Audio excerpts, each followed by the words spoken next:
परमात्मा का अंश होने के कारण आत्मा का कभी नाश नहीं होता।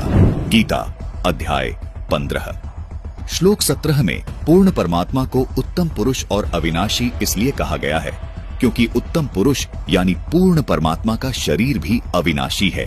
इस उत्तम पुरुष को परमात्मा भी इसलिए कहा गया है क्योंकि ये पूर्ण रूप से अविनाशी है, सब आत्माओं का स्वामी है, जिसका शरीर भी कभी नष्ट नहीं होता।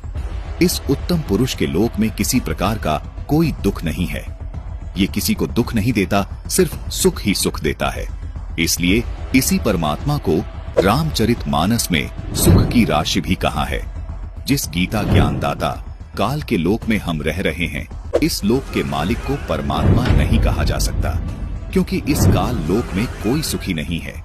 इसलिए पूरी गीता जी में गीता ज्ञानदाता ने अपने को कहीं भी परमात्मा नहीं कहा, केवल उस उत्तम पुरुष को ही परमात्मा तथा अविनाशी परमेश्वर कहा है।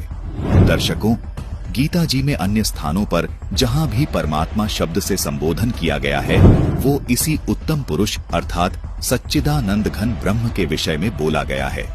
अर्थात पूर्ण परमात्मा का शरीर कभी नष्ट नहीं होता। इसलिए इस श्लोक में लिखा है कि वो उत्तम पुरुष तो अन्य ही है जो वास्तव में अविनाशी है, उसी को परमात्मा कहा गया है। जिससे अंकुर महाराज का यह कथन कि